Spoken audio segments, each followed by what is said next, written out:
নমস্কাৰ বন্ধুসকল, আমি সকলোৱে জানো যে বৰ্তমান আমাৰ সৌৰজগতত গ্ৰহৰ সংখ্যা হৈছে 8টা। কিন্তু 2005 চনলৈকে আমি সৌৰজগতৰ মুঠ গ্ৰহৰ সংখ্যা 9টা বুলি জানি আহিছিলোঁ আৰু 9 নম্বৰ গ্ৰহটো আছিল প্লুটো। কিন্তু 2006 চনৰ আগষ্ট মাহৰ পৰা প্লুটোৱে গ্ৰহৰ মৰ্যাদা হেৰুৱাই পেলালে। কিন্তু এনেকুৱা কি ঘটনা ঘটিল যে প্লুটোৱে নিজৰ গ্ৰহৰ মৰ্যাদা হেৰুৱাই পেলাবলগীয়া হ'ল? এইটো কথা জানিবলৈ হ'লে আমি জানিব লাগিব যে এটা গ্ৰহ হ'বলৈ কি কি গুণৰ অধিকাৰী হ'ব লাগে। এটা গ্ৰহ হ'বলৈ হ'লে 3টা গুণৰ অধিকাৰী হ'ব লাগে। এক নম্বৰতে হৈছে যে সেই বস্তুটোৱে অৰ্থাৎ সেই গ্ৰহটোৱে সূৰ্যৰ চাৰিওফালে প্ৰদক্ষিণ কৰিব লাগিব। 2 নম্বৰতে সেই বস্তুটোৰ আকৃতি কি হ'ব লাগিব? সম্পূৰ্ণ ঘূৰণীয়া হ'ব লাগিব। আৰু 3 নম্বৰতে হৈছে কি যে সেই বস্তুটোৰ এটা সম্পূৰ্ণ ঘূৰণীয়া বা সাধাৰণভাৱে উপবৃত্তাকাৰ কক্ষপথ থাকিব লাগিব। আৰু সেই কক্ষপথটো তাৰ সম্পূৰ্ণ নিজা হ'ব লাগিব। সেইটো কক্ষপথত আন কোনো বস্তু থাকিব নালাগিব। আন কোনো বস্তু মানে হৈছে অন্যান্য কোনো ধূমকেতু বা শিলাখণ্ড ইত্যাদি।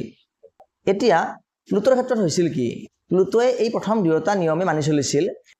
প্লুটোৰ আকৃতি ঘূৰণীয়া আছিল আৰু প্লুটোৱে সূৰ্যৰ চাৰিওফালে প্ৰদক্ষিণো কৰিছিল।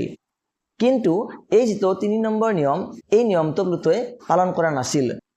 অৰ্থাৎ প্লুটোৰ কক্ষপথত আন কিছুমান গ্ৰহাণু আৰু অন্যান্য শিলাখণ্ডৰ উপস্থিতি বিজ্ঞানীসকলে পাইছিল, যাৰ ফলত 2006 চনৰ আগষ্ট মাহত ইণ্টাৰনেশ্যনেল এষ্ট্ৰনমিকেল ইউনিয়নৰ এখন মিটিঙত 8 দিন ধৰি চলা পৰ্যালোচনাৰ অন্তত বিজ্ঞানীসকলে প্লুটোক গ্ৰহৰ পৰা আঁতৰাই দিয়ে।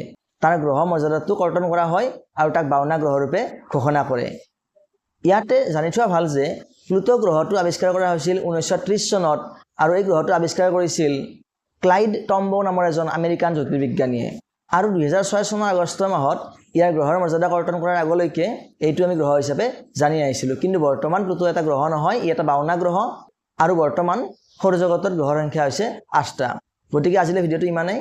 যদি ভিডিঅ'টো চাই ভাল লাগিছে আপোনালোকে লাইক কৰিব আৰু এনেকুৱা ধৰণৰ তথ্যমূলক ভিডিঅ' পাই থাকিবলৈ অনুগ্ৰহ কৰি চেনেলটো ছাবস্ক্ৰাইব কৰি ল'ব। ধন্যবাদ।